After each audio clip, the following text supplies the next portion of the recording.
Bonjour, Annie Pilote. Je suis designer dans l'entreprise Le Chevrier du Nord et copropriétaire aussi. Moi, Régis Pilote, le frère d'Annie.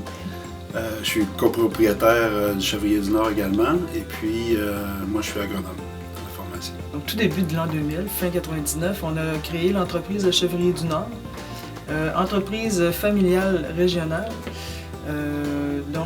À partir d'un élevage de chèvres angora et de transformation de cette fibre-là pour faire un vêtement. Mais d'où est venue l'idée? C'est un peu une convergence, on pourrait dire, à notre niveau. Moi, j'étudiais en agronomie et ma sœur étudiait en textile, design de mode à Québec. On étudiait tous les deux à Québec. Et puis, dans une traditionnelle virée pour aller chercher du fromage à la baie, on s'est interrogé sur quelle façon on pourrait peut-être réutiliser, revaloriser la ferme parentale. Donc c'est une petite ferme ici, 30 hectares, c'est tout petit.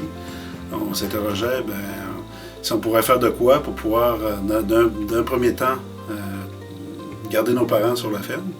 Et puis, nous aussi, en même temps, dégager un revenu. Et puis, c'est là qu'est venue l'idée d'essayer de combiner nos deux produits pour faire une valeur ajoutée sur une si petite ferme. Et puis, on a travaillé, on a cherché qu'est-ce qu'on pourrait faire comme production végétale ou animale pour faire du textile. Donc, il y avait plusieurs exemples. Puis, on est tombé sur la chèvre angora.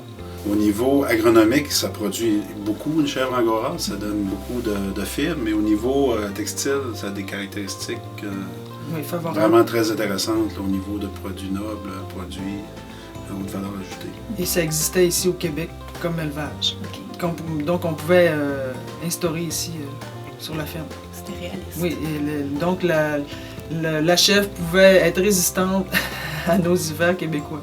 Donc ça a été quelque chose d'apprécié. OK. Est-ce que vous vous adonnez à ça à temps plein aujourd'hui? Moi, je travaille à temps plein dans l'entreprise. Oui. Okay. Dans toutes les activités des activités variées, dont je m'occupe de l'élevage, la création des produits et je travaille aussi en collaboration avec les gens de la région pour ce qui est de la transformation textile, la transformation en vêtements. On parle de couture ou de travaux manuels. C'est mon mandat dans l'entreprise. Moi, j'ai un petit travail comme agronome consultant à côté. Okay. Mais je pourrais dire que j'ai 2 temps plein. Parce que c'est difficile de compter nos heures aussi. Moi, ici, on compte pas. C'est ça, c'est pas vraiment un travail. Quand je viens, c'est intégré. C'est l'occupation. Ouais. Je veux dire, on ne sent pas le temps passer, on ne compte pas le temps. Wow, c'est vraiment génial. C'est moins laborieux que de travailler dans le bureau, disons. C'est un choix de vie. Oui, absolument.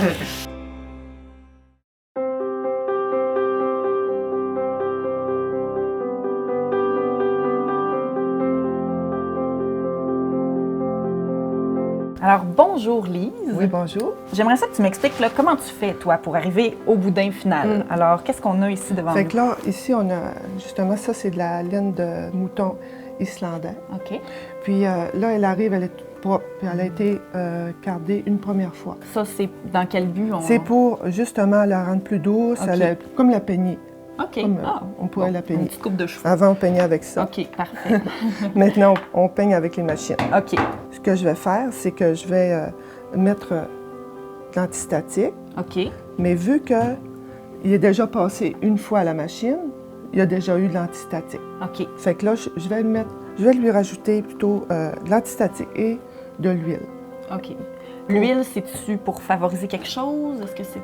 Oui, c'est pour faire, disons, une meilleure connexion entre le cheveu ou la laine pour que ça ne casse pas quand on le met en boudin. Fait qu'on vaporise. OK. Ensuite, il faut mélanger, bien mélanger, toujours comme ça. Ensuite, on a la pesée. Oui. Il faut toujours que ça soit par des portions égales. Fait que c'est soit des grosses portions, tout dépend. Celui qui fait la filature, il veut avoir le fil plus épais ou plus mince. Fait que c'est toujours égal. Puis c'est ça. Ensuite, on s'en va vers le quart d'heure. Pour le préparer à faire le boudin, il faut que je le mette en partie égale là-dessus. OK. On a des sections, c'est toutes des sections pareilles quand ça roule. OK. Fait que là, je les tends le plus égal possible. Une bonne connexion ensemble. OK. Fait que- Puis là, ici, je viens faire une petite connexion comme ça. Moi, je fais dépasser la moelle de l'un, puis je donne une petite partie égale à l'autre. Dans le fond, c'est important que ce soit en continu, qu'il n'y ait pas d'espace pour pas que le fil lâche. C'est ça. Comme là, ici, il y a Ouais. des petits espaces, fait que là, je viens faire des petites connexions. Fait que ça se passe tout le temps comme ça, là. Je joue tout le temps avec les boudins OK. de cette façon-là, faire des connexions. Un coup, je l'ai installé, là, je viens toucher, mettre ça égal. Si c'est pas égal, je retravaille encore. OK. T'es prêt, là? C'est bien pris? Oui, oui. Oui, on n'est pas Oui, pire. c'est On beau. va le regarder. Oui. Hein? OK, Tu t'en super. viens bonne, hein? Ah oui, je m'en viens bonne, j'aime ça. C'est agréable. C'est vrai qu'il y a un côté méditation, tu sais, c'est doux. Oui, OK. Oui. On part ça, cette machine-là? D'accord. Ah bien.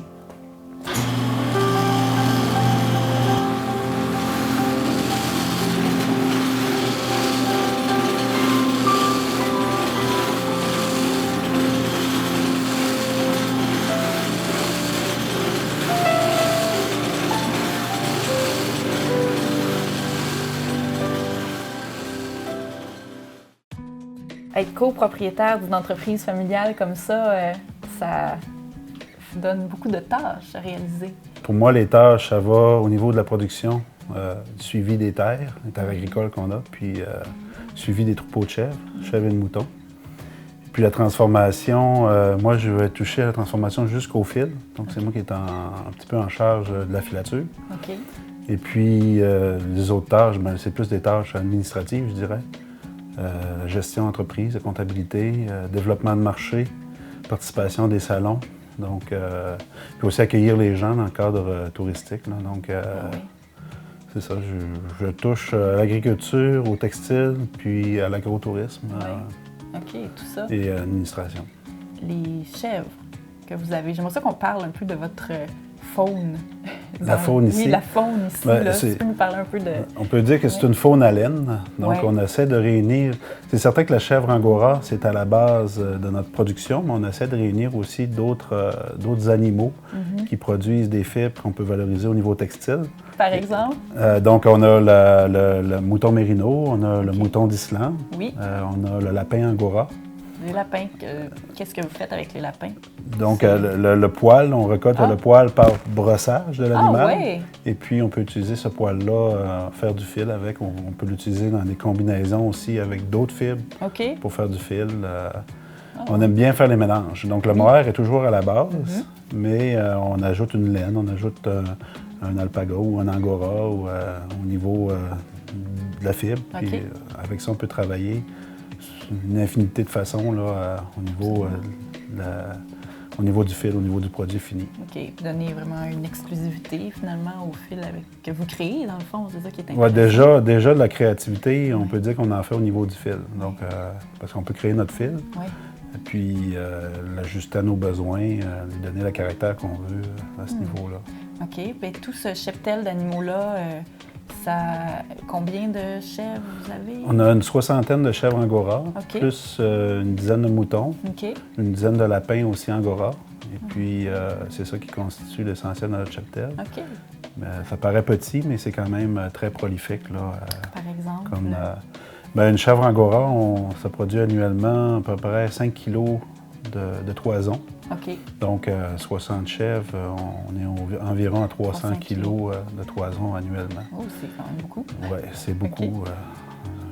Ça produit beaucoup de fils, ça produit beaucoup d'étoffes. Oui, dans la transformation, le fil, tout ça, on peut-tu calculer la longueur de fil que vous produisez? À peu près, là? Plusieurs centaines de kilomètres par année là, Ah, ouais? qu'on produit. Donc, je pense qu'on est bon pour un aller-retour dans le parc.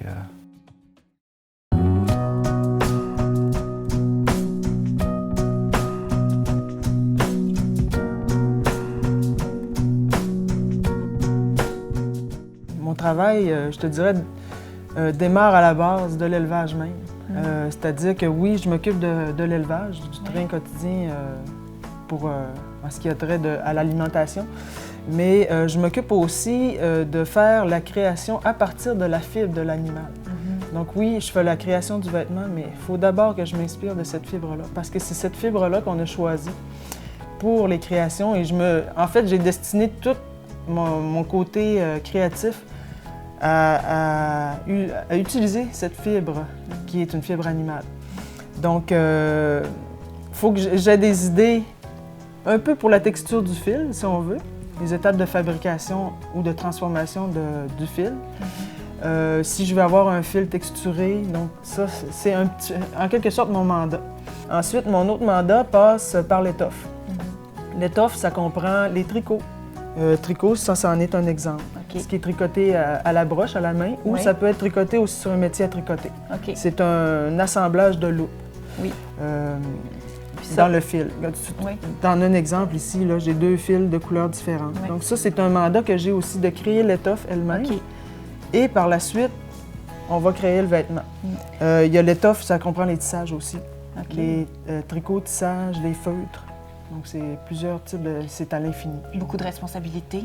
C'est une responsabilité qui me plaît quand même. Oui, c'est ça. Le domaine créatif, c'est... je suis bien à l'aise là-dedans.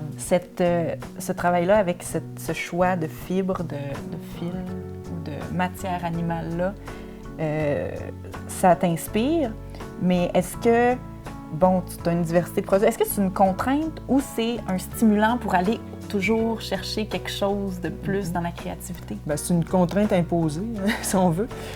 C'est un caprice de créateur. C'est que quand j'ai terminé l'école, j'avais dans l'optique de devenir designer, de faire mes propres créations. Mais toujours insatisfaite des produits qu'il y avait en magasin, puisque j'étais quelqu'un à la base qui aimait beaucoup quelque chose qui provenait de la terre. Okay. Ça aurait pu être, sans être un élevage d'animal, ça aurait pu être du lin, de la culture de lin. Okay. Ça prend de la détermination justement dans ces essais et erreurs-là, de toujours se dire « OK, je recommence, puis je vais au bout ». Est-ce que c'est difficile? C'est que quand on fait de la création, on a ce que j'appelle une certaine vision. On a des images, puis tant qu'on n'a pas la satisfaction de ce qu'on a en tête, le voir devant nous, ça nous habite, si tu veux. C'est difficile à expliquer. Et bon, c'est comme ça. Quand je dis essai et erreur, il faut absolument que je défasse le produit ou que je le refasse jusqu'à ce que je sois satisfaite. Oui. C'est cette satisfaction-là de créatrice. Oui, je comprends. C'est curieux, mais c'est ça.